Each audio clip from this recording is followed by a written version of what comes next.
I want to take you through my process, my thinking process, how I evolve at the painting that I'm going to do today. This painting will be my departure point. Just as nature or the photograph or whatever reference I used to get to here was my departure point, I will let this study, this 8 by 10, evolve into the 24 by 30 inch painting.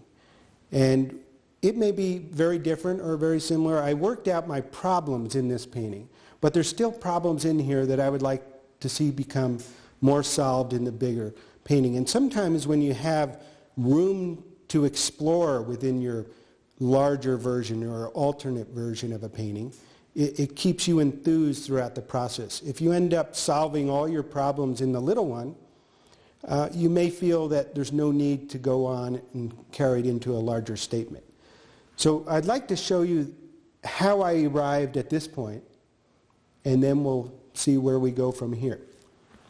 This is my initial photograph I had taken just on a recent painting trip I took to Tahoe, California.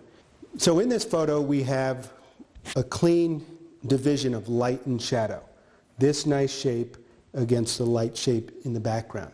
I don't think the patterns within this shape are that interesting. It is also right in the center of the road, so I don't have to paint the road just because it's in my photograph. And a lot of times we end up having the photo dictate exactly what we need to paint. And it's not our job to copy the photo word for word, or even if when we're painting on the spot, to copy exactly what we see.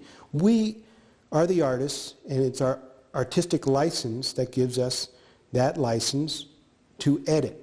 And so we pick and choose the things that we want to emphasize, we leave things out, and that's what makes our painting our personal statement.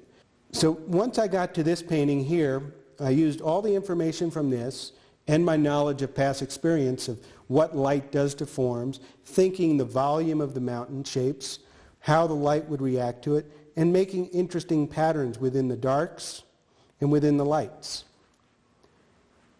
Once I got to this finished painting, then I came to the studio the next morning and I looked at that, and then I asked myself, what would happen if this was a much richer color?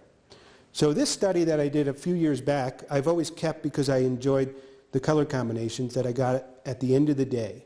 A very quick painted scene, maybe I had about 20 minutes to capture the light effect totally. And so I thought, what would happen if I used these color combinations to redo this painting? So now you see how I evolved from my photograph to painting A, taking the color notes from the little study, and coming up with this variety. And as I was working, I started finding shapes and rhythms within this painting that I totally changed the background. I thought by lowering the horizon and playing more up with the sky might be interesting. So as I was working, it just kind of evolved into that way, and I let it happen. And so there's color combinations back in this snow-lit mountain that I had to kind of question myself. What would happen in that light situation? The light is very warm, having a redness to it. And so I looked back to other studies, and I found some color combinations that I think would make it feel natural in that environment. This was towards the end of the day, and the color combinations that I found within that snow pattern was something that I would have never found in photography. And so I find this very valuable to keep in the studio, more valuable than if I sold that painting. So there's very subtle changes from warm to cool to pinks to greens that happen within this snowfield. And I will use some of those color combinations and the richness that I find into the light and the shadow patterns also into this final painting here, especially when we get into what happens on the shadow side of the snow. That's going to be tricky for me to solve. And when I paint larger, that will be an area that will take much more to solve. On a small painting, it's very easy to get away with one stroke.